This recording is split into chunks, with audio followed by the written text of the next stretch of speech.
877-381-3811. This is, the Republican Party is still Donald Trump's party. He is the head of the party until he decides or chooses not to be. Now, I know this is driving the never-Trumpers nuts, like Mona Charen, who made a fool of herself today at CPAC. I know this infuriates the rhinos in and out of Congress. I know the media are very, very angry about this. But who cares? It's not their party. The people within the Republican Party spontaneously support Donald Trump, and why wouldn't they? The more Joe Biden's in the Oval Office, the more it's clear that Donald Trump had so many outstanding initiatives, so many outstanding things that he did. It couldn't be clearer. So the more Joe Biden wants to be a neo-Marxist and embrace every kook theory, critical race theory, critical environmental justice theory, open borders, the elimination of girls' sports effectively in high school, and on and on and on. The more Joe Biden moves left, the more people wish that Donald Trump was back, particularly Republicans. Because he actually delivered on so much of what he said he was going to deliver on. And what the media do not understand is Donald Trump's contempt for them reflects our contempt for them. Donald Trump's contempt for the Washington establishment reflects our contempt for the Washington establishment. Now, one thing we do know about Donald Trump that you cannot say about the Democrat Party is he loves America. Does Joe Biden act like he loves America?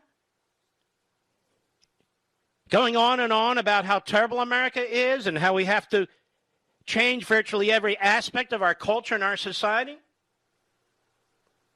And the media is very upset that Donald Trump's going to speak at CPAC. It's the Conservative Political Action Committee, ladies and gentlemen. Who gives a damn what the media think?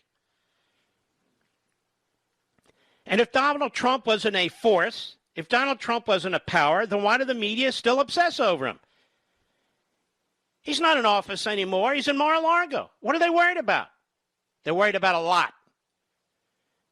Because they want some milquetoast, center-left Republican, barely center-right perhaps, to be nominated so they can mop the floor with this individual, and so Republicans can once again go down in glory with a celebration of the Democrat Party. They know he got 75 million votes. They know that if there's an election next time, we got to deal with these states and these state legislatures where the Constitution was violated, where state law was changed to accommodate Joe Biden and his lawyers. I don't think the Trump campaign, which I believe was in many respects caught flat-footed on this, I really do. Despite my going on the air and quite frankly telling the White House over and over again, you better get your lawyers out there. The president was not well served in that regard. And I don't believe he'd be caught flat-footed again. I really don't. And so they're obsessing over Trump. They're very concerned about Trump. They're very concerned about the Conservative Political Action Committee. Why? Why are they worried about conservatives? Why are they worried about Donald Trump? Biden, he's a screw-up, which is why he is lying about what the President Trump did with respect to vaccines. He's lying about the development and distribution of vaccines. He's lying by trying to take credit for something he had absolutely nothing to do with. Still doesn't. Now, we still have to hope and pray that the vast majority of the American people are smart enough to see what's going on. I mean, it's hard to turn out 75 million people to vote. But it's obvious next time around, should Trump run, we're going to have to do even better. Tell me which other Republican, as of now, there are very, very fine Republicans, many to be impressed with. Governor DeSantis is unbelievable in my view. Mike Pompeo. I go down the list. I shouldn't even begin going down this list, so I won't. There are others, too, who deserve to be on that list. There really are. But there's only a handful, and Trump at the lead. It really gets the blood going, not just at the conservative base, but 75, 80, 85% of the Republican Party. Look, here's the thing. We know what was done to Trump in the first impeachment was disgusting and an outrage. We know what was done to him right before he left office with that impeachment and trial was a disgusting outrage. We know the failure of the Supreme Court to step in on those two Pennsylvania state cases was an outrage. It was disgusting. We know this. We know that the endless effort, even now, to chase down President Trump with his taxes and to try anything to bring criminal charges against him, to force him into a jury trial, to get him in prison. We know what they're doing. And all they do is make us more and more resolute, more and more disgusted. There's something about Donald Trump that they hate. It's more than his personality. It's the fact that he's the most effective Republican president since Ronald Reagan. He's the most effective Republican president since Ronald Reagan. He brought their agenda to a full stop. And he had the courage to reverse course on one issue after another, after another, after another. He believes in the American people. That's why he believes in unleashing the economy. That's why he believes in lower taxes. He's the most conservative president since Reagan. Far more conservative than George H.W. Bush, far more conservative than George W. Bush. He's far more conservative than his critics. Far more conservative than Liz Cheney and Adam Kinzinger and Mitch McConnell and the rest of them. And he despises the red tape of Washington. That's how he got these vaccines done, led the effort. That's how he did it. So as the Conservative Political Action Committee holds its conference, and as the media keep slobbering all over themselves, quite concerned about what's taking place, just keep something in mind. There is, in fact, a light at the end of this tunnel. Joe Biden has embraced the neo-Marxist, Marxist agenda. He's a complete screw-up. The American people are not Marxists and neo-Marxists. That's why they lied to us in order to get elected. It's just a matter of time, I believe, as you and I continue to expose this. The media won't, but you and I. And people are going to look for somebody to come in and clean all this crap up one day. That's why the media are concerned about Trump. That's why they want the DA in Manhattan to go after him. That's why they're doing these things. I'll be right back. Mark Levin.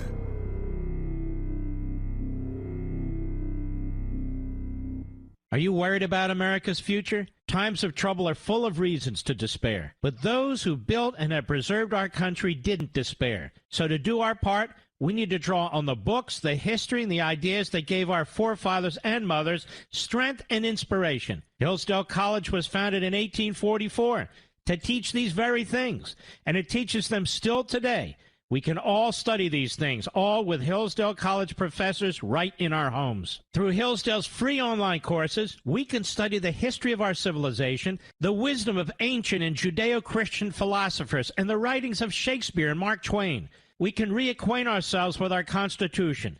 We can learn how the Constitution has been undermined, and more importantly, how it can be recovered. Friends, as we fight in defense of family, faith, and freedom, let us draw on the best of the past with Hillsdale's guidance to save the greatest nation on earth. Begin learning today at levinforhillsdale.com. That's Levin for Hillsdale.com, levinforhillsdale.com.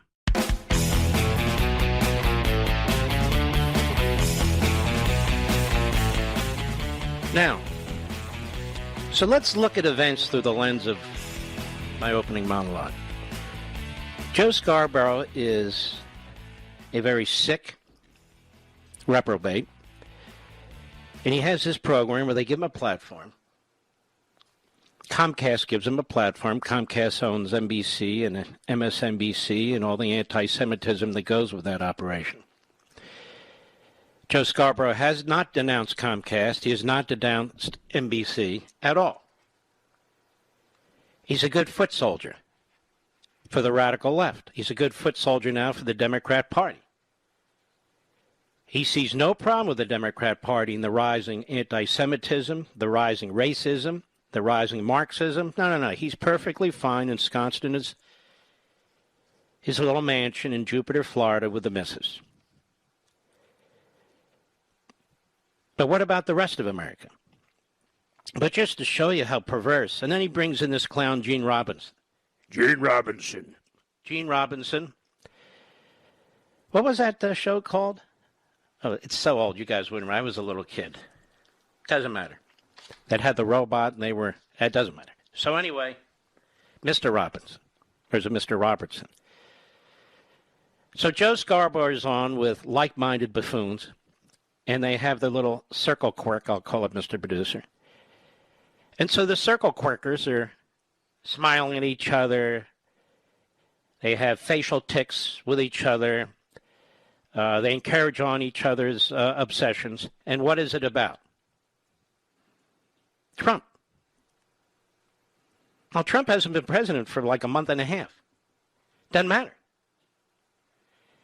And this is the sort of thing I'm suggesting to you now that's going to create more resolve, more support for Trump to run in 2024. But even if he doesn't run in 2024, another strong, powerful candidate, not one of these milquetoast types. Cut one, go. My question really is, how sick does a political party have to be? See this guy. What is this guy? What does he contribute to society? What does he contribute to anything? He always looks like he's sitting on a cucumber. He always, same thing day in and day out with this guy. Same thing day in and day out. Very low IQ. Cut one again, go.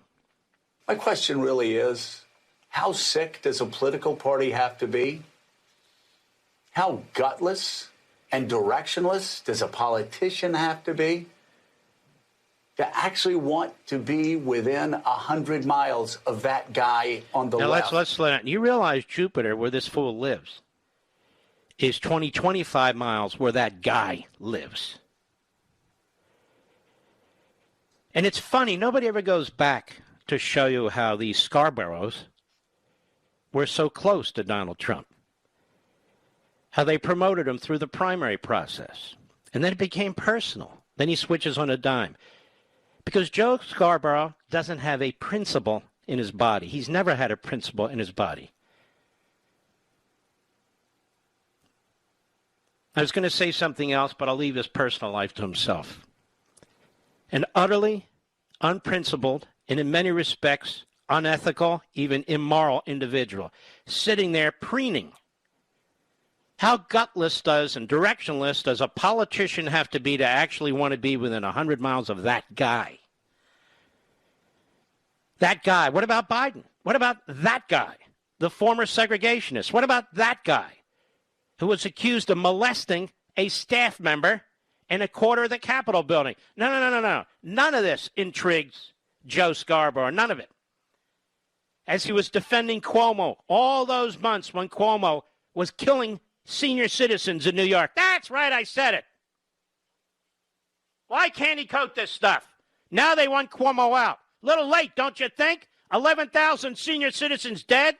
God knows how many women sexually harassed by this individual. They were slobbering all over him on MSNBC, on CNN, the New York Times, the Washington Post. Fauci getting another award. Fauci getting awards left and right. the infectious disease czar. 500,000 people die, and he's getting awards. Must be nice. When his ass should be fired, he'd be thrown out of work. See what it's like. Go ahead. Robinson will forever be remembered as the only president ever to call for an insurrection. He didn't call for an insurrection, low IQ. But you'll continue to repeat it. The big lie, right? Goebbels, as Biden said. You're the perfect example, you slob. The perfect example. As he called for like he's got an impediment there, like he called for an insurrection against the United, he's the only one to call for an insurrection. Go ahead. Of America. Enough of him. Then they bring on Donnie Douche. Donnie Douche on the Morning Joe show. There's a stench about this guy, Mr. Producer, wouldn't you say? Cut to, go. But Donald Trump is by far the bottom of the barrel. Anything that you can do as far as playing outside the lines, this guy has done throughout. No, that's you little punk. I understand you're a punk. He's called all of you in the past neo-Nazis. And so impressed with this man's profound intelligence, MSNBC, NBC, the mothership, and Comcast, the mother lode, they keep promoting Donnie Douche. Go ahead. They're going to take him apart, and if you just think about the mindset of a federal person or a local person or any law enforcement type person who works in law enforcement type person, I know I'm Donnie Douche. I know about all these things you see here in my condominium in the penthouse here. I know all about this stuff. What a bunch of reprobates and know-nothings and do-nothings. I'll be right back.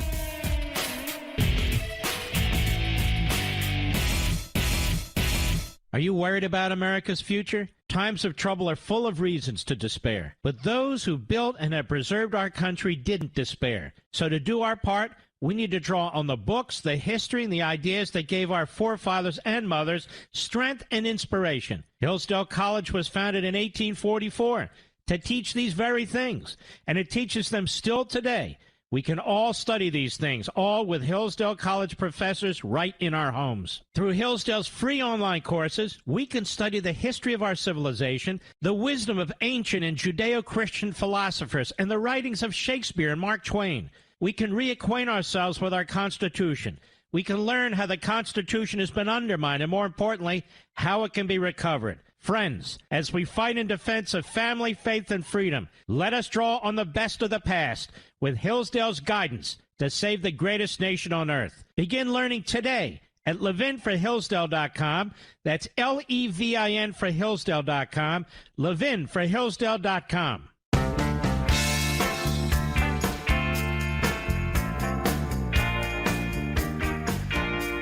Nobody says it better than Mark Levin. I'll go with what Mark Levin said, because nobody could say it better. Call in now at 877-381-3811. I know the bureaucrats in and around Washington don't much like me in this show. If you're a host in the Washington, D.C. area, you have to be a little bit careful, that you don't offend. Same with the teachers and the teachers union. Look, I call them as I see them. It's not about ratings for me. I do exactly the same thing. I always have, long before I was ever on radio. But I want you to look at something. I want you to look at an example. The left likes to spend lots and lots of money, and then they like to be viewed as compassionate and humane and righteous. Look, they want to take care of people. $1.9 trillion stimulus bill. Coronavirus relief bill. Now we know that there's hundreds of billions of dollars in there to bail out their political buddies, to bail out their union buddies that have absolutely nothing to do with anything. Money for museums, and people are looking at this. And so at a time when some people, a number of people are suffering, the Democrats are always looking, how do we exploit this to our advantage? There's no vaccine. Trump's breaking his butt to get a vaccine done. Let's attack Trump. You come into office, there's a vaccine that's being produced at a remarkable level, and the trajectory is that there's going to be enough vaccines for the entire country to be vaccinated by June or July. Let's say that they failed, they didn't have a plan. Let's say that Joe Biden, took all these remarkable steps, not a single one of which we're aware of, to make sure everybody's vaccinated by the summer. This is how it works. Meanwhile, people coming across the border, I guess not a single person coming across the border has the coronavirus disease, Mr. Producer. Must be, right? None of them are going to be tested. None of them. Meanwhile, if they want vaccine shots, in many cases, they're the first in line. Unless, of course, you're a prisoner. Then you're really in the first in line, especially if you're in a blue state like California. Now, this is the world the Democrats create, but it's something else they've created, too. And we want to give a hat tip to Kelly Sadler over there at the Washington Times. Stimulus check, $1,400 for you, $1,400 a week for federal employees. Whoa. I told you when this virus first broke out that there really are at least two Americas. And when the federal government shuts down in a putative nature, in other words, it never really shuts down, people are never really furloughed, people really never miss a paycheck, it may be inconvenient, but they get their money. Every single time the so-called government has so-called shut down, it's occurred. Doesn't happen that way in the private sector, does it? No, it doesn't. And when the government shut down 2-3 days, and yet the essential part of the government keeps functioning, and the entitlement checks keep going out, nobody really misses it, the media are all over it because the media are part of it. And so it's like Armageddon. When everybody knows this is the cycle.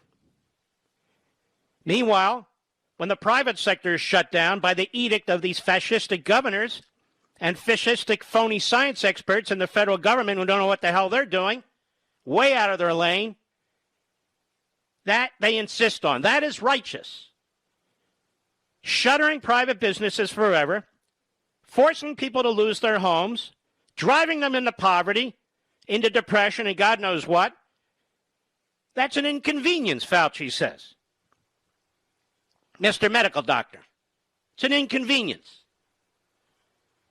Does anybody ever say when the federal government pretends to shut down for 3 days that that's an inconvenience? No.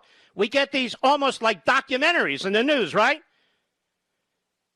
Showing one thing after another, a domino effect that'll occur. To scare the hell out of you. Because they want to keep spending and redistributing money from the rest of the country into Washington, D.C. So the potentates can redistribute it. President Joe Biden's coronavirus stimulus package outlines a one-time $1,400 check for families financially affected by the virus. And by the way, they've already found $100 billion in past relief packages that have been used for fraud and all the rest of it. They just keep spending and spending. Yet, listen to this, the fine print in the House stimulus bill sneaks in this fascinating nugget. If you're a federal employee, you can receive $1,400 a week in paid time off for 15 weeks if you decide to stay home and virtually school your child. Did you hear that? Just for federal employees, not for anybody else. Now, I don't think it should be for anyone, but just for federal employees. It's amazing. There are employees. There are servants. Hate to say it, it's true. And yet, we're their employees. We're their servants. As first reported by Forbes, the carve-out is included in the bill's $570 million emergency federal employee leave fund, which is exclusively reserved for federal employees. Among those eligible are those who are unable to work because they are caring for school-age children not physically in school full-time due to COVID-19 precautions. I mean, this is great. The various parts of the base of the Democrat Party, the teachers' unions, shut down the schools. Not all of them. You don't need to call in if your school's open. I'm not talking about you. I'm talking about all the other ones that aren't open. So one part of the Democrat base, the teachers union, shut down the schools. And another part of the Democrat base, the federal bureaucracy, gets subsidized because their kids can't go to school. So the Democrat base is taken care of. Now, how about the kids that aren't part of the Democrat base? Well, they're beside the point. They're pawns in the whole thing. The new fund allows a federal employee, quote, caring for a son or daughter, unquote, to qualify for the paid leave specifically if the school or place of care of the son or daughter has been closed, if the school of such son or daughter requires or makes optional a virtual learning instruction model or requires or makes optional a hybrid of in-person and virtual learning instruction roles, or the child care provider of such son or daughter is unavailable due to COVID-19 precautions. And you're paying for all of it. You're paying for all of it. The Biden administration has issued school reopening guidance that effectively keeps kids at home learning indefinitely. Teachers' unions are refusing to go back to in-person learning and protesting at every turn. But millions of families are trying to balance work with virtual learning and childcare with some lousy one-time $1,400 check to help compensate them for their efforts. Yet federal government employees will be paid weekly not to work. Weekly not to work. And the drafting of this section of the bill is intentionally sloppy. It doesn't include age requirements for the children, meaning federal employees could apply for this leave even if their children are attending college. And it also would allow for government employees to receive the benefit even if their child could be in school 5 days a week, but the employee chooses a virtual option instead.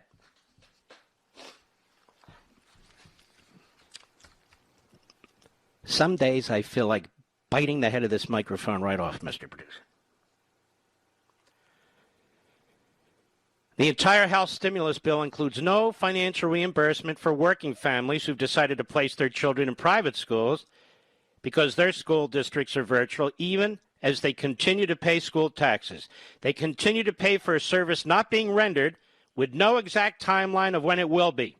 Yet the bill does make sure to take care of its own. Just another disgrace. Biden did this. Joe Biden. And stop saying Joe Biden doesn't understand what's going on. Joe Biden is mentally... Joe Biden needs to be held to account. We can't do this rope-a-dope stuff where he gets credit for the left for what he does, but on the other hand, he's too stupid or too out of it or too insane. No. He's responsible for everything that happens in his administration, and he's sane enough to know exactly what he's doing. They're feathering their bed. That's what they're doing. That's what it's called, the old union terms. They're making sure that their people are taken care of, that their people are subsidized. And what have I been saying? They're redistributing wealth from Republicans in the Republican base to the Democrats in the Democrat base. Now, I know there are exceptions to this rule. I know there are teachers who are Republicans and bureaucrats. I'm not talking about you. I'm talking about the overarching number of people who are attracted to these various positions. And that's what's taking place right before your eyes. Joe Biden isn't president of all the people. He's not uniting the country. He is in the Oval Office for the purpose of taking care of all the disparate parts of the Democrat Party base, subsidizing the disparate parts of the Democrat Party base, putting in place rules and regulations that empower the central government because the Democrat Party intends to run it for the rest of the time if they can get their H.R. 1 voting bill through and all the rest of it and continue with its immigration policies. This is what's going on. But the media is very concerned about Donald Trump and Mar-a-Lago because Trump fought it all. And you don't have to necessarily know that it's all going on to know instinctively and as a matter of common sense that the different puzzle pieces aren't right. Does Joe Biden act like a man who loves his country? By what he's doing and how he's doing it? I'm not talking about the Democrat Party base because, membership necessarily, because many Democrats voted for Trump in this instance. I'm talking about the hardcore base.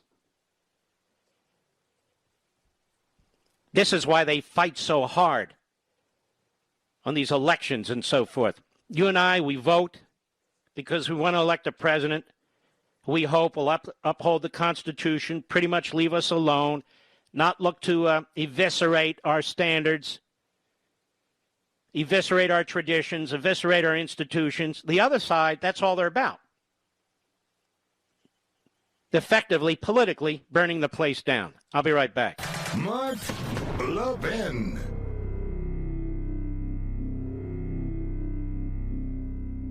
Are you worried about America's future? Times of trouble are full of reasons to despair. But those who built and have preserved our country didn't despair. So to do our part, we need to draw on the books, the history, and the ideas that gave our forefathers and mothers strength and inspiration. Hillsdale College was founded in 1844 to teach these very things, and it teaches them still today.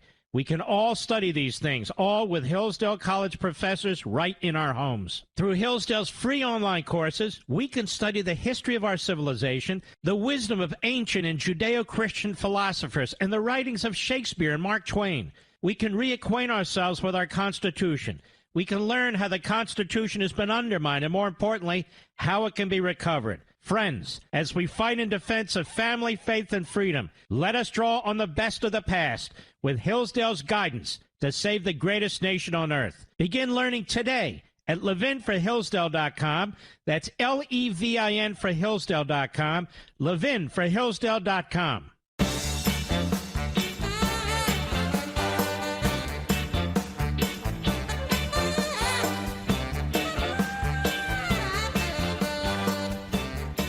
Eric in Maryland, XM Satellite. Eric, you're on. Go right ahead, sir.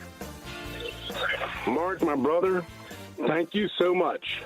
The reason why the left is so afraid of Trump and CPAC and individuals like you provide the information and the energy for individuals like myself to go out and engage and get involved to the point where I'm nobody special. We met a few years ago at a book signing in Virginia. Yeah. I'm 6'6", 350 pounds. Oh, hell, I remember you. And I should have hired you as my bodyguard right there and then. I would do it for free, brother. Thank you. And part of the reason why this is so important, I've called you a few times. I actually even wrote for Breitbart. I knew Andrew personally. We spoke a while back about how words matter and the language matters. Right. When I get engaged with these liberals, they basically start blasting me and calling me a right-winger. And I'm like, how can I be right-wing? All right, first of all, you're 6'6", 330, and they're looking up at you and calling you that? Yes. Jeez. Because how stupid are they? But what it is they think that as soon as they call someone that name or a racist, that we're supposed to run away like our hair's on fire. Right. What they don't realize, that is a magnet for me. That is my mating call for my patriotic self. Mm-hmm. So when I engage them, the first thing I say is, okay, I'm a right-winger. How can I be right-wing when I'm standing on a document that was written in ink on parchment over 200 years ago? And you don't understand because, you see, the framers were right-wingers, too. Nobody's as good as a modern-day 18-year-old liberal. They know everything. So do their parents and grandparents. But what They did such a great job of raising their kids. Go ahead. But we need to understand as patriots that it's not our job to convert that person that we're engaged with directly. It's for us, and I do this all the time. I do this in the grocery store. I do this in the mall. It drives my wife crazy because, like I said, when I hear this, I immediately start going to them, and I lock horns with them. And like I said, I've done this with Ivy League attorneys. Now, what's funny about this, Mark, I only have a high school diploma. But because I have the Constitution, facts, And the history that stands behind me, that trumps that basically. Listen, many of the smartest people I've met, smartest, are the ones who are self-educated, haven't been poisoned by some Marxist professor and so forth. I mean, we have smart people, in all levels of education, but I pass no judgment whatsoever. In fact, people who come out of Ivy League schools are suspect to me. Right. And I usually look at that as almost being some weak armor because they think it's some super piece of weaponry, which it's not. It gives them this false sense of security. So as I speak to you, you and others, and Rush and others, were the reason why I ran for public office. Here in the People's Republic. We're gonna be out of time soon. Was there anything else you wanted to say? No, just keep doing what you're doing, and people need to understand, CPAC and Trump and you all are the reason why, because you all arm us and inform us to be able to engage and take this forward. All right, my brother. I appreciate it very, very much. I'm glad there are other hosts, to fill up the rest of the day, too, as there were hosts before I came on the air, too. But you all need to understand that we all do not speak to each other about what we're doing every day. I have many, many friends in this business on radio, but we never compare notes. Well, that's not true. The only one that I used to compare notes with was Rush.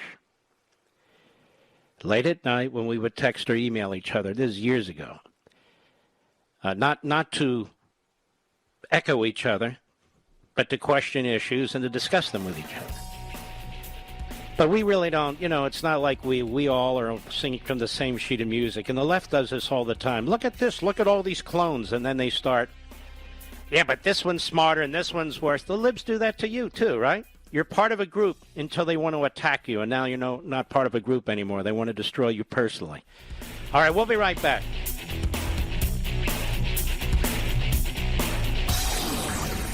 From the Westwood One Podcast Network. He's here. Now, broadcasting from the underground command post, deep in the bowels of a hidden bunker, somewhere under the brick and steel of a nondescript building, we've once again made contact with our leader, Mark Levin.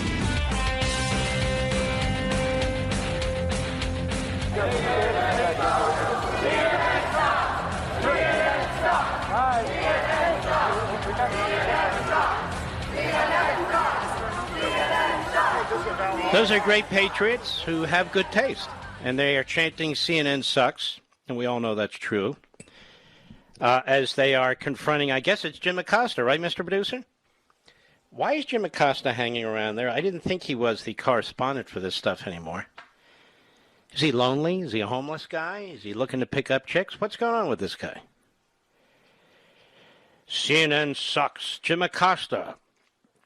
Poppy Harlow. I don't know what's worse, the Harlow or the Poppy part. Poppy Harlow. Isn't Poppy the name that children and grandchildren give their pop their grandfather, Mr. Producer? Poppy? Yeah, right? And yet she's a woman, correct? I don't watch her. I don't know. Am I now violating some FCC rule by calling her a woman? Am I supposed to call her they or that or it? Anyway, Poppy Harlow and Jim Sciutto. Now, Jim Sciutto, of course, is an Obama hack. But they're all Obama hacks. They're all Democrat hacks, as I demonstrated on Freedom of the Press. They're on CNN today, which employs them. And let's see what they have to say. This is a news organization, mind you. Cut 7, go. CPAC begins in Orlando a little bit later today, the conservative conference. Some speakers there, including the former president, are expected to amplify the big lie that the 2020 election was stolen. Now they even talk like Goebbels. I'm sorry, Poppy. Did I offend? But you even talk like Goebbels now. And then they amplify the big lie that the 2020 election was stolen. Well, they're not there to amplify the big lie that the 2016 election was won thanks to the Russians, now are they? I blame more than anything else, except perhaps education, the media on destroying this country. Really, the school systems, colleges, universities, even now the government schools and the media, they're killing us. They're destroying us. So what does Jim Sciutto, the former Obama hack, now at CNN have to say? Go. And if there's any doubt that former President Trump is still the leader of this party, this picture might give an indication. That's a golden statue of Trump on display at the conference. See, they're mocking. This is the best they can do. This is the best they can do. How about the substance of the conference, Jim? What did they discuss? What? And at least they're not pulling statues down. They're making statues. Go ahead. Yes, he's wearing. And at least it's not a statue of Karl Marx, which is what the Democrats would do. Remember, they're running around at the convention with the Palestinian flags and all the rest of it. Oh, yeah. Go ahead. For some reason, sources say the former president will, in his speech, continue to make more false claims about his election loss. Which claims are false? I mean, some of them are not false. What took place in Pennsylvania as a result of that state Supreme Court and the governor and the now disreputable and resigned Secretary of State, those aren't false. What took place in Georgia in violation of Article 2, that's not false.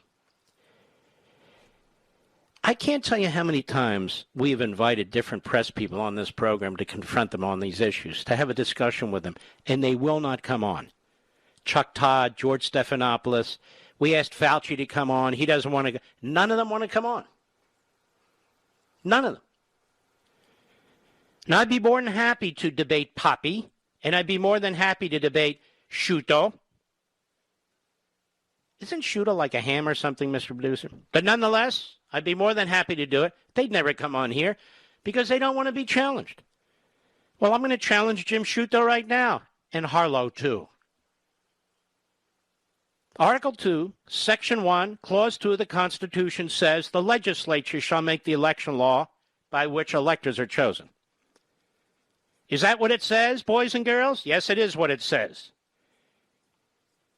Was that not changed in Pennsylvania by a rogue Supreme Court and the executives there? Yes, it was. Does that not violate the federal Constitution? Well, the Supreme Court, doesn't matter what the Supreme Court did or didn't do. We all read the Constitution. We all know what's taking place. We don't need those knuckleheads to give a rubber stamp to what's in the Constitution. I love the way they go to the Supreme Court, except when they don't go to the Supreme Court, when they're trashing it. Supreme Court has a very mixed record in this country. Remember Roger Taney, the Chief Justice, who upheld slavery? Ooh. Remember Plessy versus Ferguson? Remember Korematsu? I can name 10 more. So don't hand me the Supreme Court. So Jim and Poppy, and I love that name, Poppy, and she demeans it by using it. How is that fraud to point that out? How is that not fraud to point that out? How is that a false claim?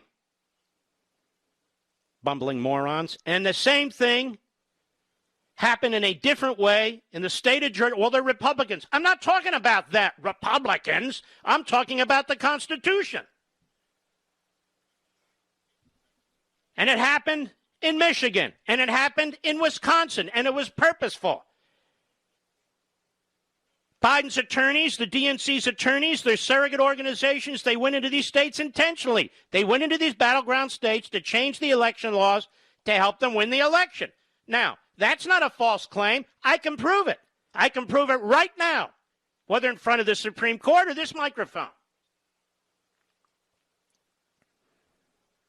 So instead, we have these Democrat miscreants dressed up as journalists with their propaganda. Oh, he's going to make false claims. Why are you covering it? CNN, why are you covering the Conservative Political Action Committee? Why are you covering? You're not going to cover exactly what Trump says. You're going to cherry pick what he says. You're not going to run his speech. If you do, you'll just do it for ratings. But you have no newsworthy interest in any of this. Any of it. And we're not going to take directions and be preened to by you fools who went on and on with Russia collusion. You not only lied about it, but you were the ones who would collect leaks and regurgitate them. And none of that coup activity, none of that lawless activity like we've never ever seen in our country before even offended you. Never offended you. You got to listen to Poppy Harlow and Jim Sciutto, Sacco and Vanzetti, just like the Sacco and Vanzetti in the morning show on MSNBC. You know, Mika. Yes, Joe. Yeah, Joe. You know, Mika. You know. Like Dillinger and, no, what was that? What was that crime team? I can't remember. Where's my mind today? I feel like I'm Joe Biden almost. Bonnie and Clyde, that's right. Bonnie and Clyde. I'll be right back. Mark Levin.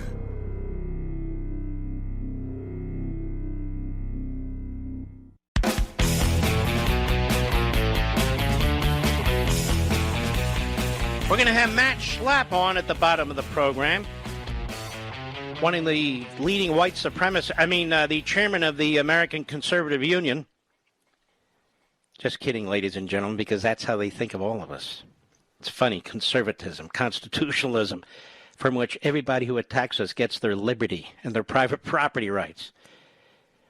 They want to burn the whole damn thing down. They act more like white supremacists, the white liberals, don't they? Don't they want supremacy over us? Even non-whites, they're the ones who act like the supremacists. We say live and let live. We want speech, freedom of assembly. What's the problem? Well, I wanted to get back to something. This magnificent $2 trillion bill, loaded with all kinds of pork and crap for the Democrats and for their constituent groups. There's this piece. You really need to pay attention to this.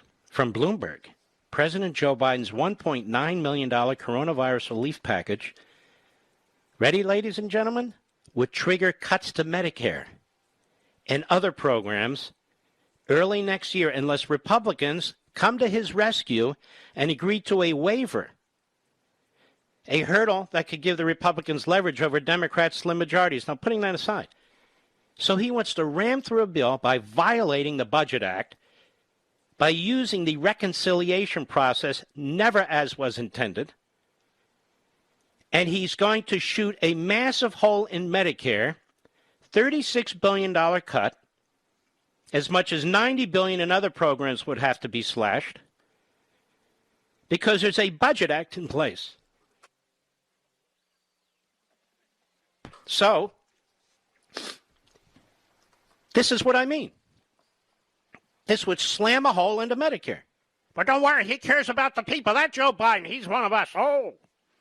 The Congressional Budget Office said in a letter to Kevin McCarthy that Medicare would face a $36 billion cut. As much as $90 billion in other programs would be slashed. The spending cliff is entirely the Democrats' making under the 2010 pay-as-you-go law passed by Democrats and signed by then President Barack Milhouse Benito Obama.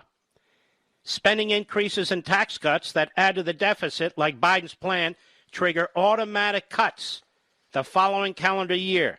It takes 60 votes in the Senate to declare the outlays an emergency and avoid the cuts, which means Democrats would need 10 Republicans.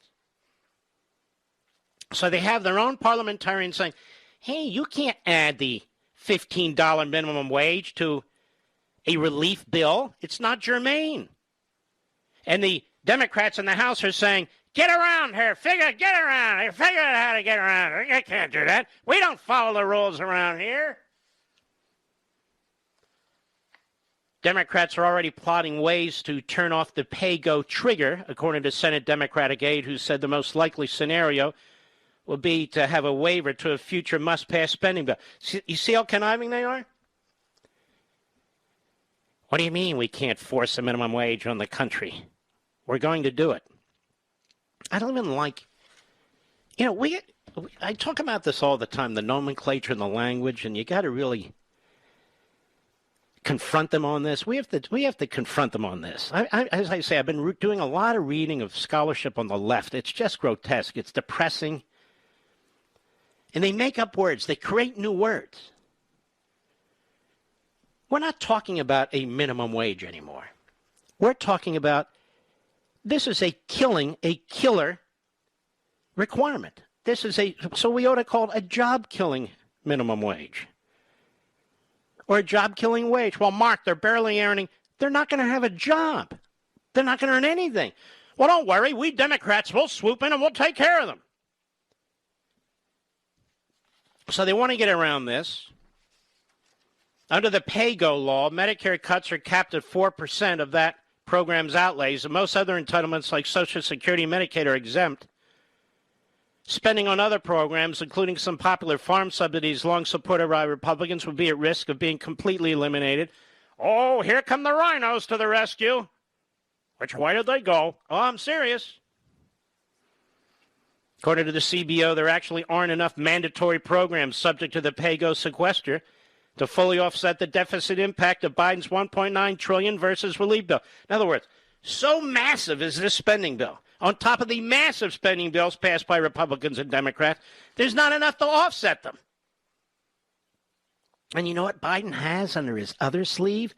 $2 trillion infrastructure bill, which means about half of it will go to infrastructure. The other half will be used to do what? To stick cash in the pockets of his base again. Can you imagine $1.9 trillion this bill, $2 trillion another bill? This is outside the budget. So that's $4 trillion on top of a $4.5 trillion budget. I want you to look at your kids and your grandkids, and I want you to kiss their future goodbye. I want you to kiss their future goodbye. I want you to go to your kids and your grandkids and say, look, I'm sorry, but you have no future economically. You're finished. You're finished because down the road, we're going to create the Weimar Republic here. We're going to need wheelbarrows. Well, don't worry. We have Bitcoin. You understand what I'm talking about. Pensions won't matter. Savings won't matter. Salaries won't matter. Nothing's going to matter. And you think this summer was rough. And God, I'm just being honest. You think it was rough on January 6th. You know what happens when millions and millions of people lose everything? There are not enough police and military in this country to keep order. And so right now, behind this mic, I'm telling the Washington Post and New York Times, mark down my words. It is the politicians, and mostly the left-wing politicians, but not exclusively, who are creating an impossible future for this country. And of course, it's all wrapped in righteousness and equality and justice. And when we're done with this $4 trillion, we got reparations. That's going to be at least another $2 or $3 trillion. Oh, yeah. Mark, I didn't do anything. Doesn't matter. You're in that group. They're in that group. Then you got this group and that group. That's all. Doesn't matter. Doesn't matter if you and your family had no responsibility. It doesn't matter that the Democrat Party was in charge, was running the Confederacy, was defending slavery. No. That party is never held to account, ever, for anything. Russia collusion nonsense, using the FBI and the intel agencies against a candidate and then the president, never held to account, ever. The Russia collusion lies, never held to account for segregation, which they defended, for slavery, which they defend, never. No, you don't understand. I'll be right. Well, I'm a little early. Misread the clock. Now, I do have some positive things for you. When we come back, we have Matt Schlapp, the chairman of the American Conservative Union, which is in charge of CPAC. Some outstanding speeches. We'll play little clips, obviously, not the whole thing. Ron DeSantis, Ted Cruz, Mike Lee, among others, which is really quite fantastic. We're not going to be a wet blanket throughout the whole show, although it's not hard, quite frankly. We've got Matt Schlapp coming up. We've got to listen a little bit to the great Ron DeSantis, the great Ted Cruz, the great Mike Lee, and perhaps others. I'll be right back.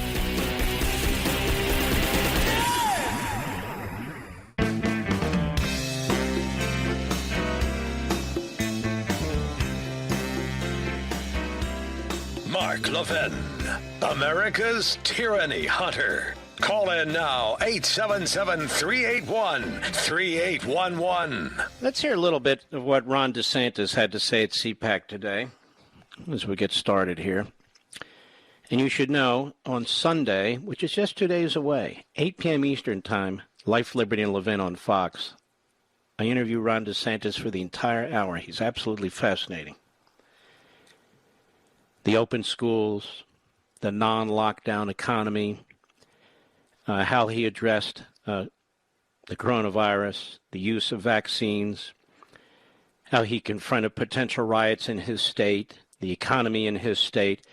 I think it's very important that rather than, like the rest of the media, focusing on the losers, Cuomo and Newsom and their ilk, that we focus on individuals who are actually quite successful. Is that Matt Schlapp? We're not interrupting your dinner, are we? It is, Mark Levin. Not at all. There's no time for dinner during CPAC. Oh, all right. Just want to make sure now. How are you? Are you there? I am here. I am so enthusiastic, Mark, about how it's going at CPAC and the spirit that I think is going to overtake this country as we watch the Democrats grab to the most radical policy that we ever feared. Now, first of all, how many people are there? I'd say about altogether with everything, 4,000 or 5,000. And are we socialist distancing? We're following all the regulations. Even with Governor DeSantis, the local community. I'm only joking. I asked if you're socialist distancing. The answer is, of course we are. I am never, as far as we can. I'm always socialist distancing. All That's right. exactly right. You've had a few spellwinders there, haven't you, in terms of speeches? We have. I know you have to be sort of a referee in this sort of stuff. Any one or two people in particular standing out to you?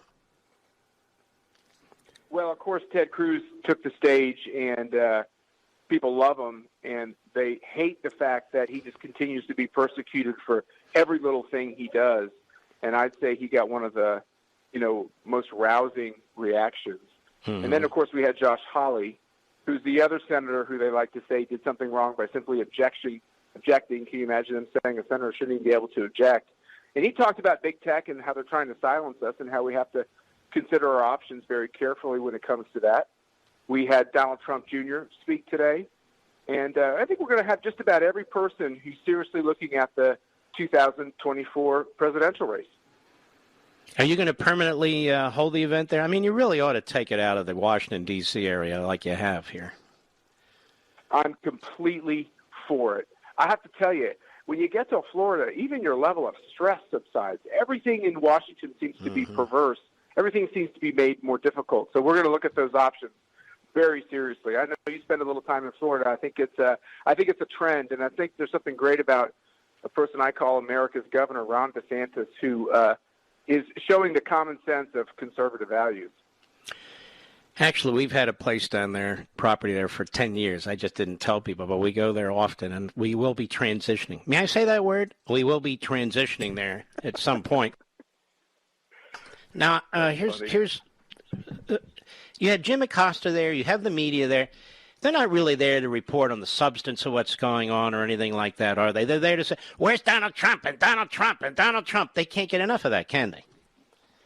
They can't stop covering Donald Trump. As people say, Donald Trump lives rent-free in their brains. The whole coverage is about two things. Donald Trump, the fact that there are cultist followers of his, and why aren't you wearing a mask? Those are kind of like the two constant refrains from everybody. And I talked to Governor DeSantis, and I said, hey, what's your take on Florida? And I talked to the Attorney General of Florida. And their view is the individual should make their health decisions. And by the way, Matt Schlapp, they do. When I'm in Florida, people wear masks. We're adults. We know how to live. We're careful. That's right. And the thing is this, which is, constantly harping on people is what liberals now are all about. It's all about telling you everything you must do at all times. And it comes in things that are big and small. And I think one of the themes that gets the most rousing support from the conservatives assembled here at CPAC is this simple notion. Why the hell are the schools still closed in so many jurisdictions? Mm-hmm. I mean, I don't even think that's conservative policy. If you have to fight to open up schools in America, what's wrong with us? Well, there is one couple I'm sure you're desperately missing, and that's my beautiful wife, Julie, and me. No comment. For sure. Let me tell you, the problem when it comes to Julie is that she is so She smart, outshines me, be honest.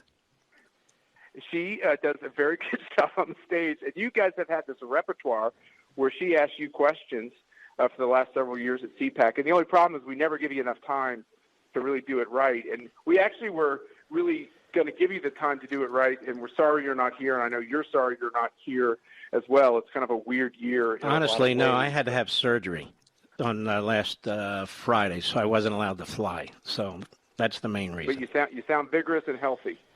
Yes, thank you very much. Let me ask you this. Donald Trump is speaking Sunday, 3 p.m. Eastern? Yes. And do you let the general media in there, or how do you manage this sort of thing? Yeah, no, here's the thing about CPAC, which is kind of a strange thing, which is you're right. Jim Acosta was there. I had a little bit of a debate there down the hallway for about 15 minutes or so. Everybody's here. MSNBC is here. Ali Velshi is here. They all come. And it's not just conservative media who come. And what's interesting is that it actually gives the conservative movement a lot of free press, a lot of attention. And, there's no liberal CPAC, which is a kind of a strange thing. There's nothing that rivals it. There's actually nothing that rivals it. I don't agree with you. It's called Congress. But go ahead. Yes, fair. Well, I shouldn't laugh at that because that's actually not very funny. But it's a very unique thing. And the one thing I love about where we are as a conservative movement, you might disagree with me on this, Mark. I actually don't think there's a huge disagreement amongst conservatives on the issues that we should champion. I think Donald Trump has won those arguments by and large. I think the only division that the left-wing media likes to talk about are kind of swampy, moderate establishment Republicans who never liked Donald Trump, didn't like some of these new policies he was pushing. And you know what? I don't think they ever wanted to accomplish these conservative policy goals. They just wanted to continue to mouth to us that they believe them in platforms and other things. Now, Matt, what I said tonight and what I've said in the past, really, several years ago, is Donald Trump's the most conservative president since Reagan. Much more conservative than George H.W. Bush, much more conservative than George W. Bush, much more conservative than the never-Trumpers who attack him. We don't have to agree on everything, but we agree on a hell of a lot. He was an enormously successful president, which is one of the reasons they tried to destroy him and don't want him to run again. I have silenced you with my genius. We lost him. Are you trying to get him back or not? This has gone swimmingly. Okay, so here's what we're going to do, ladies and gentlemen. We're going to have a 45-second silent prayer. No, we're not, actually. A dear friend of mine used to do that. I won't say who it was. Do you remember that, Mr. Producer, on WABC? And I love him. He's a good guy. And he would start the program with a 30-second, it was 30 seconds, felt like 30 hours. Silent prayer. You ran those shows? Well, silence on radio, ladies and gentlemen, is death. It's death.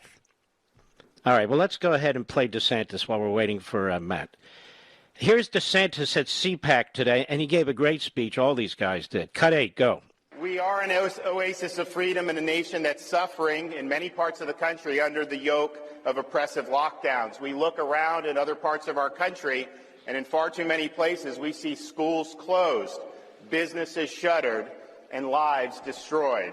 And while so many governors over the last year had kept locking people down, Florida lifted people up.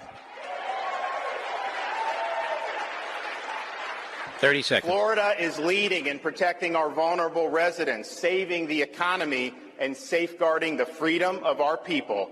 In Florida, schools are open.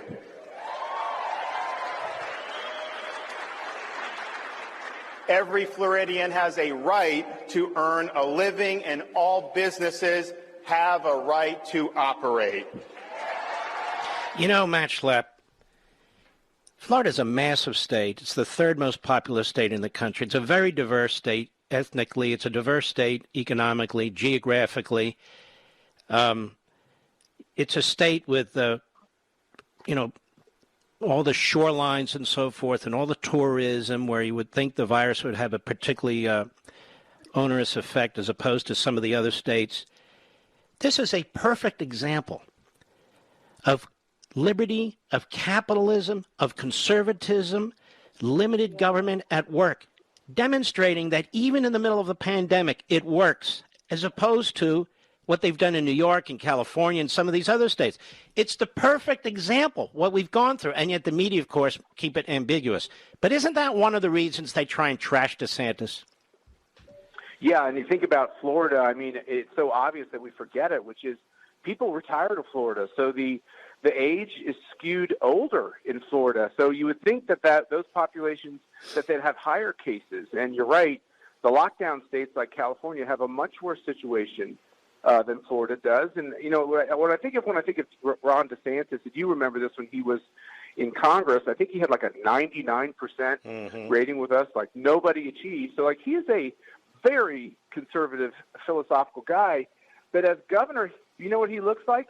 It's not even his philosophy. He just looks like he has a brain in his head, and he makes common sense decisions based on the scientific data. Dr. Fauci actually isn't looking at the scientific data. Ron DeSantis and his advisors are, and by the way, his approval ratings are off the charts. All right, Matt Schlapp, we've appreciated it very much. Would you tell every single person at CPAC I say hello, please? I will, and they miss you, sir. It's not really a CPAC without you. Yeah. We're getting you back next year. No, I mean it. I want you to knock on every hotel door, go around the dinner table like at your wedding, all the tables, and say, Mark Levin says hello. Would you do that for me, please? I'll do it, Mark. And all right, the one man. thing that I'm sorry that you're not going to hear is our tribute to Rush Limbaugh. It's going to be one for the ages, but I'm going to make sure you get it.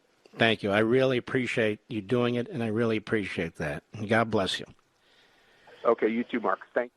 Take care. He has done wonders with CPAC. I had washed my hands with that organization some years ago, and he and Dan Schneider, who is his lieutenant, who does a fantastic job too, came out to near where I live and sat down with me and said, give us a chance. We really want to make this work. I said, absolutely. I want to get behind it. Let's go. And they've been tremendous.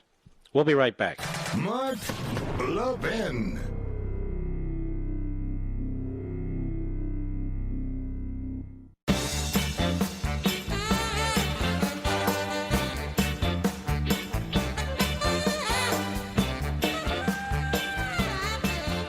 We will have Mike Lee in the next hour. As you know, I don't load up the show with guests, but these are some very involved people today, and we want to hear what they have to say about what's going on in Orlando.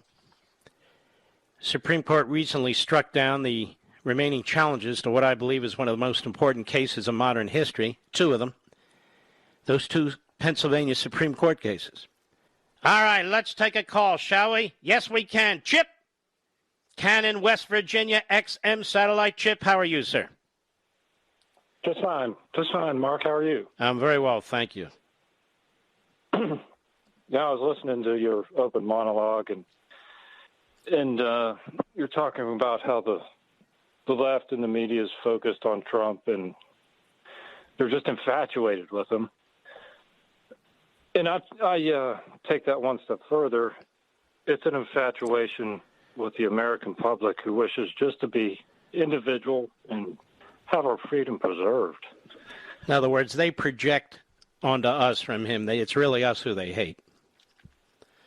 It is. And I think you're right, 100% right. They despise us. They want to control us. They want to dictate whether we can be in business or out of business, or if we're in the right business, if our kids can go to school. It is, or if we can go to church or synagogue. It is so disgusting what's going on right now. That's absolutely what they're after. It's not Trump personally. It's what he stands for politically in this country and the people that he represents. That's how I see it. I think a lot of that's right. All right, Chip, have a good weekend. Thank you, sir. We're going from West Virginia to Massachusetts. Sal, Boston, Sirius Satellite. How are you, Sal? Oh, my God, it's Mark Levin. I love you, and I got a lot of people listening to you right now. So thank you, Sal. You're awesome. Thank you. I just want to say a couple of things. I'm tired of going to the gas app and trying to find where to get the best price of gas to since Biden's been in office. Gas has gone up. Well, you can get all the gas you want out of the Senate. They're loaded over there. Go ahead. Another thing is you were talking about national news, like CNN and all those miscreants at CNN and MSNBC, MSLSD as you call it. Yep. The local news is getting even worse than the cable news networks, and it's awful listening to them. I can't find any kind of. And by the way, same here. The one thing you have going for you though in Boston is the seafood. You know, I don't even get that here in Washington D.C. area. You know what I mean? Right. I can eat scallops. My wife's allergic to shellfish, so. Oh, jeez. Well, you ought to move to Wyoming where they have a lot of beef. Sal, thank you, my friend. I'll be right back. From the Westwood One Podcast Network. Ladies and gentlemen, this final hour of the podcast is sponsored exclusively by AMAC, the Association of Mature American Citizens. Now over 2 million conservative members strong, AMAC believes in and stands up for the values that we care about: faith, family, and freedom. Thank you for listening, and please support AMAC. And you can become a member at amac.us/join. He's here. Now, broadcasting from the underground command post, deep in the bowels of a hidden bunker, somewhere under the brick and steel of a nondescript building, we've once again made contact with our leader, Mark Levin. Hello, America. I'm Mark Levin. Our number, 877-381-3811, 877-381-3811. This passed with a little notice. The government revises the fourth quarter GDP up slightly to 4.1%. So the overall GDP last year shrank 3.5%.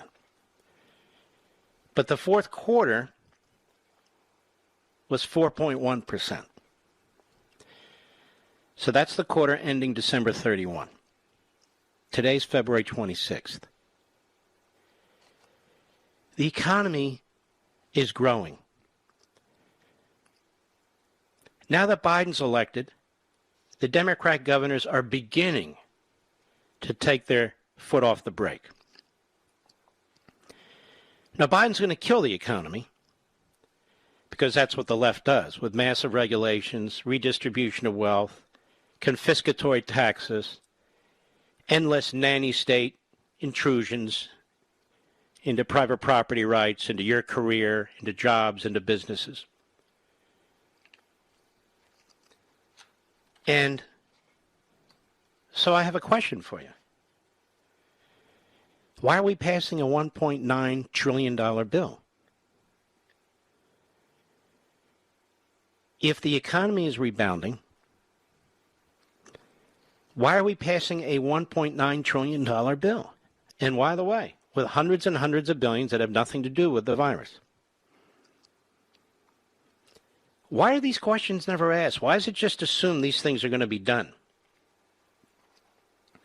So the economy grew at a slightly faster pace in the final 3 months of 2020 than was first thought. And they point this out on Fox and other places. Now, again, the overall annual GDP shrank at 3.5%, but this is remarkable. We're talking about the year of the pandemic, from January 1st to December 31. You remember the massive economic dislocation? Well, we're back now. Home prices climbed the fastest pace in 7 years. In 7 years. Some expect the GDP growth in this quarter, the first quarter of 2021, could top 9% for the year, with the full year being as potentially as high as 6%. That would be the fastest annual gross domestic product growth since the economy expanded at 7.2% in 1984 when Ronald Reagan was president. So the new forecasts represent a significant rebound in optimism in the past month. But now we're going to have massive government spending, when the economy is starting to get hot. Now, what does that mean? That means the devaluation through inflation of the currency, the devaluation through inflation of your paycheck, the devaluation through inflation of your pension. Meanwhile, significantly increased prices for energy, for healthcare costs, for clothing, and for food.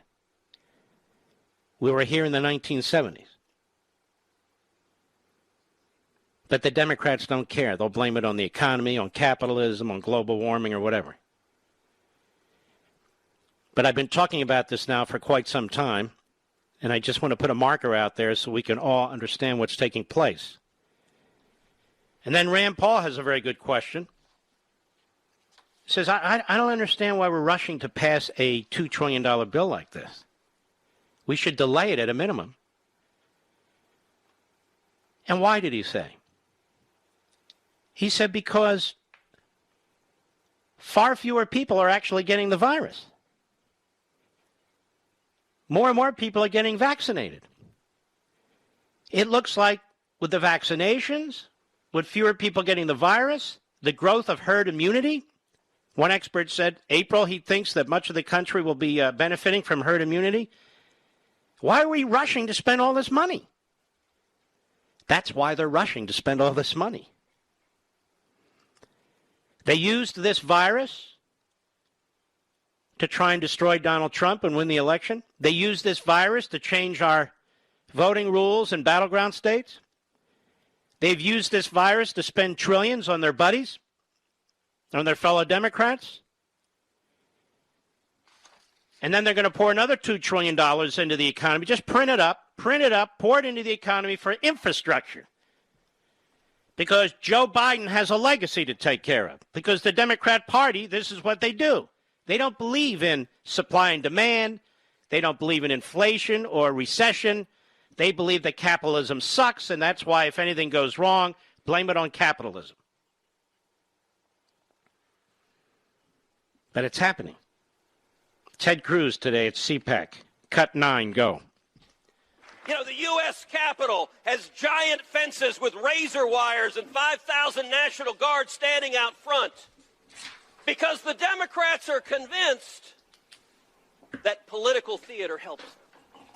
Let's be clear, this is not about security at this point. This is about political theater. Half the country, the deplorables, are dangerous.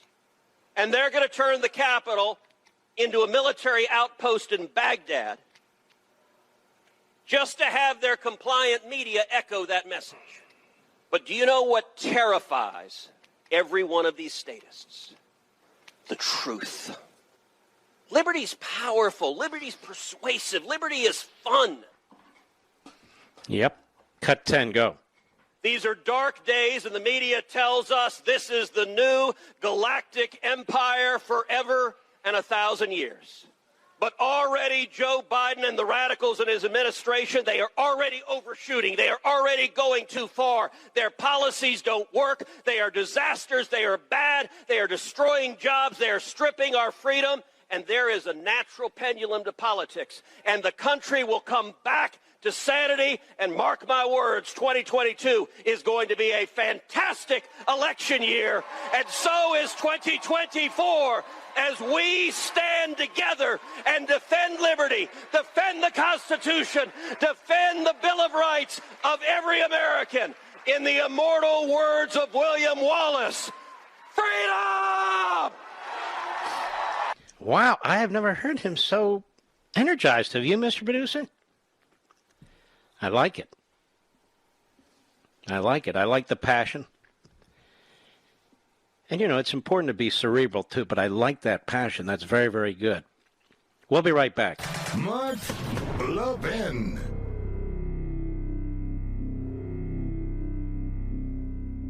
AMAC, the Association of Mature American Citizens, is one of the fastest growing organizations in America. Now over 2 million conservative members strong, and I'm one of them. AMAC believes in and stands up for the values that we constitutional conservatives care about. More than talk, AMAC fights. A full-time presence in Washington, AMAC pushes back against reckless spending, disasters like Medicare for All, and the expanding reach of the federal government. And beyond advocacy, joining AMAC gives you access to a wealth of benefits and discounts, including special member-only rates on car insurance, travel discounts, cell phone plans, and a hell of a lot more. And if that's not enough, you'll get AMAC's bi-monthly magazine, full of insightful articles on issues that matter to most of us, we conservatives. As I said, I'm an AMAC member, and you should be too. Join today at amac.us. That's AMAC.us.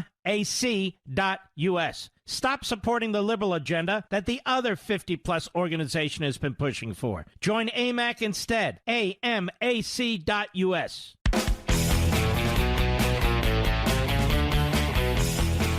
Well, we actually have a great senator from Utah, and you're right, that's Mike Lee. Mike Lee, how are you, my friend? Doing great. Thanks so much, Mark. Good to be with you. You're at CPAC. You made quite a speech there. You talked about the Bill of Rights and the Democrats. Tell the American people what it was that you were getting at there. I was talking about the Bill of Rights, about why we need it, and in particular about an underappreciated part of the Bill of Rights, the freedom of assembly. The freedom of assembly that is in many ways upstream from our other First Amendment rights and our basic first freedoms. You know, our freedom of religion, for example, doesn't matter a whole lot if we can't assemble. It's difficult for us to petition our government for redress of our grievances unless we can assemble. Freedom of press either becomes out of control or less meaningful if we can't assemble. And yet, oddly, tragically, during this global pandemic, the freedom of assembly has been deliberately, repeatedly, relentlessly assaulted, and that's not okay. Do we have any reason to believe that these governors are going to give their power back now that they've tasted this kind of authoritarianism? No, we're going to have to take it back, and that's part of why I was talking about this. Mark, it's important for people to remember that socialism, every march towards socialism in every socialist country everywhere, has always started with an emergency. It's emergency socialism. It's redundant almost. There's not one case where countries move towards socialism without some sort of purported emergency serving as the basis of it. It's in those circumstances that we need to not sort of get casual about our rights. We need to address them and assert them more aggressively, not less, during an emergency like a pandemic. And you know, Senator Lee, we have perfect examples of liberty at work, like the state you're in, Florida, and tyranny at work, like New York. The people of Florida are much happier. They're freer. They're going about their business. Their schools are open. Their businesses are open. They're careful. You know, the American people are expected to, be accountable for their own actions. We're adults. That's what we do in a free society. And yet when you go to New York, you see New York City is dark. You see that the economy is on its back, that they need massive subsidies from other states. It's almost like East Germany versus West Germany here. And yet when you look at the stark contrast of the two, which to me is so obvious, they attacked DeSantis and they were building up Cuomo until this recent week or two. What do you make of that? I make of that the fact that we have, as a society, been far too deferential of government and far too skeptical of people. You know, in any culture, in any period of time, freedom can be found where you trust people and are skeptical of government. Tyranny is found where you trust government and you're skeptical of people. Mm-hmm. We put an almost unhealthy, quasi-religious amount of trust, almost faith in government. We view it as if it were some sort of omnipotent, omniscient, benevolent being, which it is not. It's none of those things. It's just the use of force. And that's how we end up with people like Governor Cuomo doing crazy things, doing bad things, and putting us in a terrible position because we're asked to worship at the altar of something that is just the use of force. And it's bad, and it always ends in tears and in tyranny. You know, Senator, I'm very concerned about this profligate spending. All right, we have early on the pandemic. We're trying to get some funds taken care of. Then you look at this $2 trillion bill where hundreds of billions of dollars have absolutely nothing to do with this virus. You look at the what just happened in the fourth quarter, we see 4.1% growth. There are predictions of 6 to 9% growth in 2021. They're trying to force this spending bill through without any Republican support. They've tried to add all kinds of stuff, the minimum wage. The parliamentarians said no. They're up to their old tricks with pork and the rest. And then on top of that, they're talking about a $2 trillion infrastructure bill. Listen, many people alive today may not know. This is going to create massive debt, massive inflation, and our children and our grandchildren are going to suffer from this. This moral issue, to me, doesn't get discussed enough. It doesn't get discussed enough because it doesn't get discussed at all in most circles, not on the mainstream media, not on what's left of social media. Now that they've taken out Parler, they've just got the woke social media controlling all of it. We can't live off of printed money. We can't eat Bernie Sanders' mittens. We ourselves find ourselves utterly beholden to the government. When the government tells us that it's the source, the fount of all blessings, it's not. No. Now, you see Joe Biden signing executive order after executive order. He's heading towards 60 executive actions. Every one of these actions is extraordinarily radical, destroying high school sports for girls, opening the border, refusing to deport felons, which, of course, a court has stepped in and said, wait a minute, you can't do that. You can't rewrite the law. You look at what he's done. He, I think, unconstitutionally under the Fifth Amendment, steals somebody's property called the Keystone XL pipeline and shut that down. Everywhere you look, they're pushing on the Paris Peace Accord and then the Iran deal. Everywhere you look, it's an extremist agenda. And people say, well, Joe Biden's not smart enough to be doing this. Why does it matter if he's smart enough to be doing this? He's doing it. He's doing it, and people are being expected to take it again and again and again. And by the way, Marky, you not one of those statements that you made is an exaggeration. Not one of them is anything other than a simple statement of fact. And I think this is going to push a lot of people, including a lot of people who have historically voted with Democrats.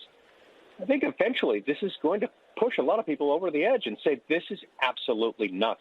I mean, they are literally, with this so-called this Orwellian named Equality Act, they're literally going to end girls' and women's athletics. It will become a physical impossibility. They will end it. The great defenders of Title IX will be making it impossible to have women's sports. They will end it by legislative fiat.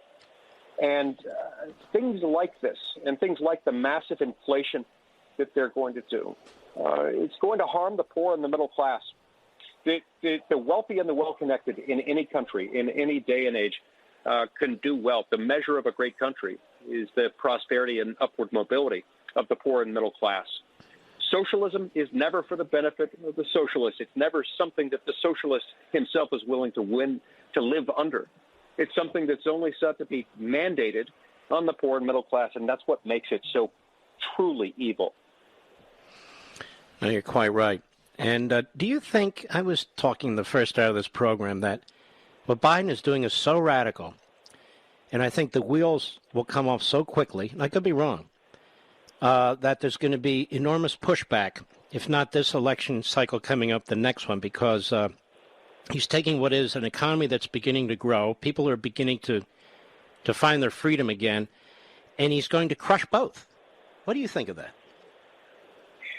Well, I think that people are smarter than the government, and they will figure out what's happening. And I hope that once and for all this will help us end what I think I first heard you refer to years ago as the tyranny of the expertise, the tyranny imposed by so-called experts or masterminds who think that they know better in all things government. Instinctively, people know that this stuff isn't right. It's going to end up backfiring on the American people, and it'll end up backfiring on the Democratic Party itself. You know, as I listen to you talking, you're actually quite remarkable. You were a citizen candidate for the Senate, weren't you? That was the first office you ran for. Yes, first office I ran for. I've never held any other elected office. I was a lawyer, an appellate litigator, minding my own business, and I ended up challenging a three-term incumbent from my own party and I ended up winning. And I won on what many considered an unlikely platform. I ran on federalism and separation of powers, on constitutional textualism and originalism. We ran a shoestring budget against a very established, very well-funded incumbent Republican. And somehow it worked. There's no part of doing this job as a textualist, originalist who believes in federalism and separation of powers that's easy. I'm already facing significant challenges in Utah, threats of a primary by those in the establishment who'd like very much to see me replaced with a more docile form of republicanism. But it's been an honor and a pleasure to represent my state. Every second I'm there, I'm going to continue to fight to restore our founding principles of limited government, which can't exist in the absence of the vertical protection of federalism and the horizontal protection of separation of power. You're one of the most principled people I know. It's a pleasure to have you as a friend. Mike Lee, you take care, and we'll talk again. Thanks so much, Mark. Really appreciate it. We'll be right back.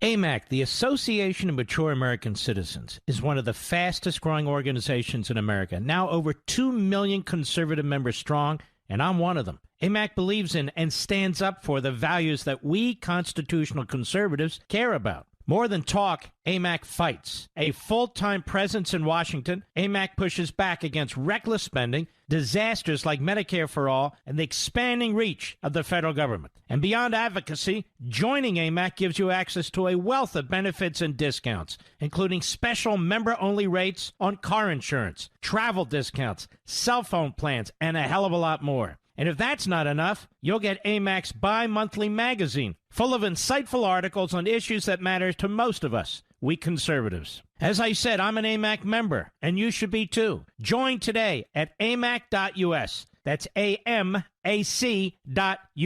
Stop supporting the liberal agenda that the other 50-plus organization has been pushing for. Join AMAC instead. AMAC.us.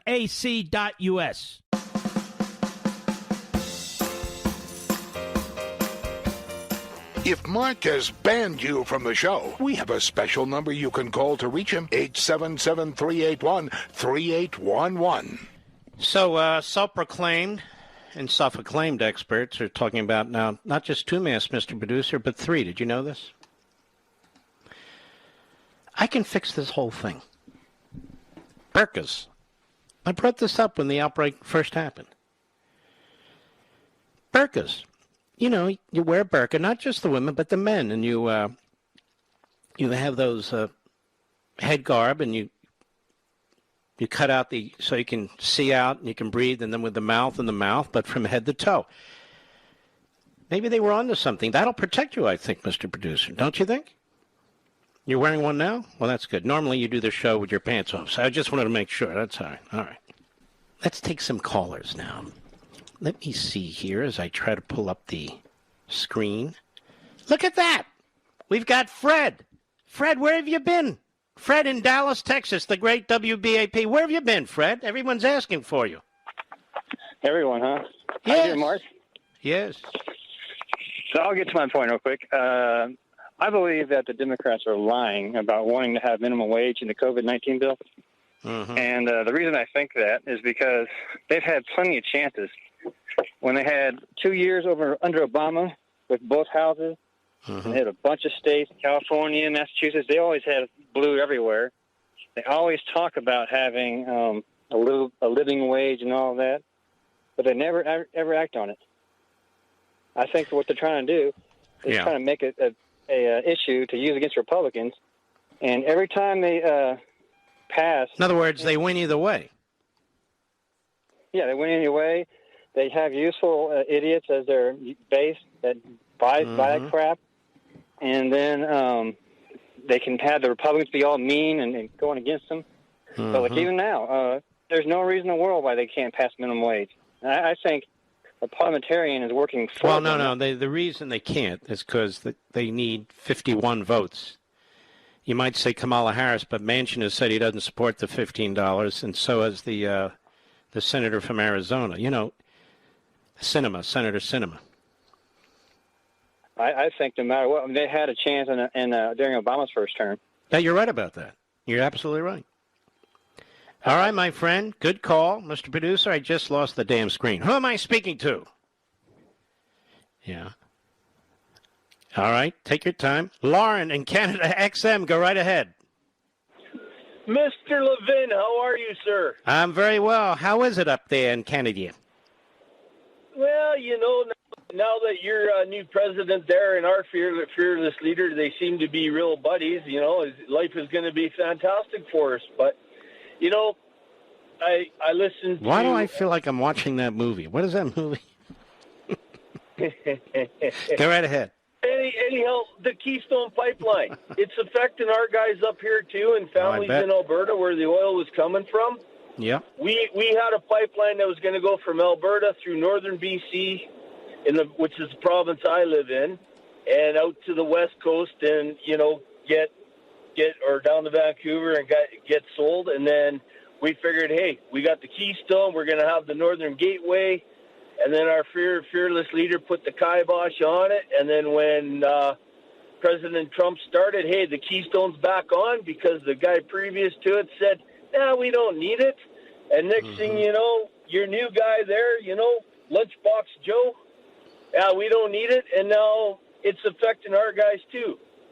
Just like now, that's right. That's right. And, of course, all these clowns who say they're against fossil fuels, they use more fossil fuels than most of the rest of us. Billionaire. You know, I'm sick of this Bill Gates. Thank you for your call, Canada. Oh, Canada.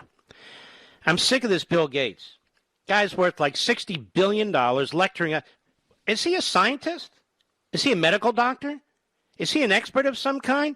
This guy sits around like he runs the world. I mean, and they bring him on TV to say stuff.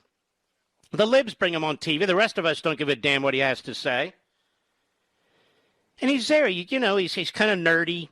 He's there with the head kind of cocked and the glasses kind of sideways. And, you know, I really do think, I really do believe that, yes, I agree with Dr. Fauci that we need an eternal lockdown. Yeah, I really think that's probably... Now, the guy has like 125,000 square foot home on Washington Sound. Did you know that, Mr. Producer? It's a massive home, and that's just one of them. And he flies, obviously, private jets. And so what it is they have what they want, but you shouldn't get what you want. It used to be a guy like this would say, look at me, I'm fantastically successful. Even though I'm a weirdo, I'm fantastically successful. I didn't finish college. You can do that, too. Just work hard. You know, you have free will. It's never a speech or an appearance that is invigorating, that is encouraging, that is talking to people about embracing capitalism. No, it's I really do think that yes, we got to kill that. It's just, and I'm like, what does this guy know? He doesn't know anything. But there he is. All right, Mr. Producer, to whom shall I speak next, please? XM Satellite, Michael in California. How are you, sir? Mark, I'm doing very well. How are you today? Fine, thank you. Good. Bill Gates, his haircut is that of like a 6-year-old, so let's just keep that in context. Well, that's a damn good point.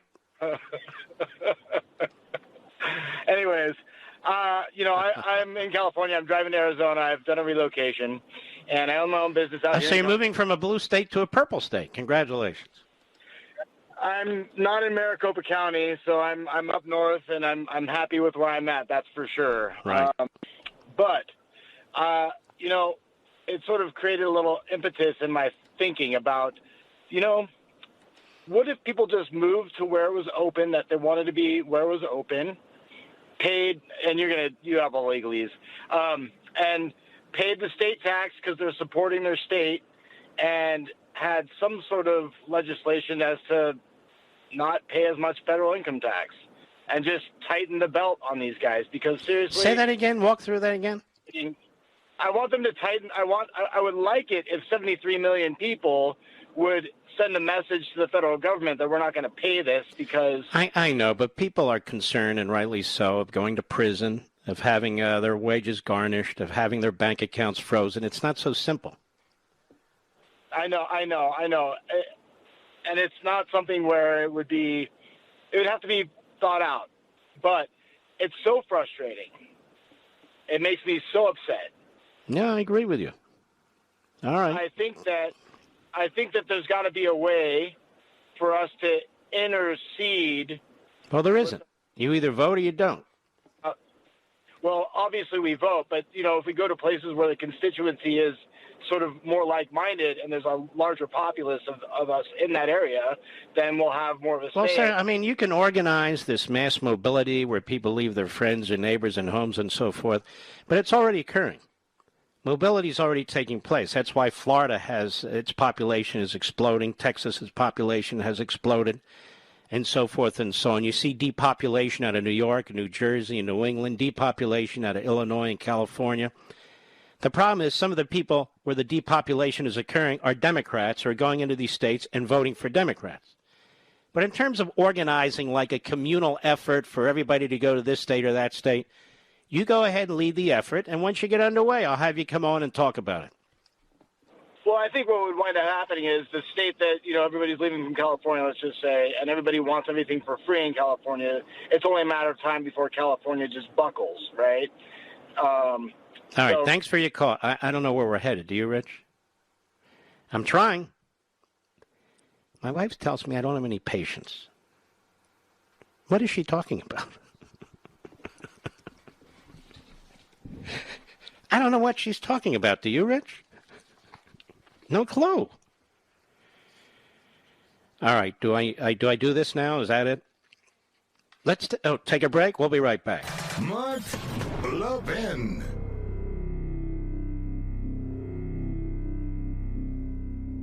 AMAC, the Association of Mature American Citizens, is one of the fastest growing organizations in America. Now over 2 million conservative members strong, and I'm one of them. AMAC believes in and stands up for the values that we constitutional conservatives care about. More than talk, AMAC fights. A full-time presence in Washington, AMAC pushes back against reckless spending, disasters like Medicare for All, and the expanding reach of the federal government. And beyond advocacy, joining AMAC gives you access to a wealth of benefits and discounts, including special member-only rates on car insurance, travel discounts, cell phone plans, and a hell of a lot more. And if that's not...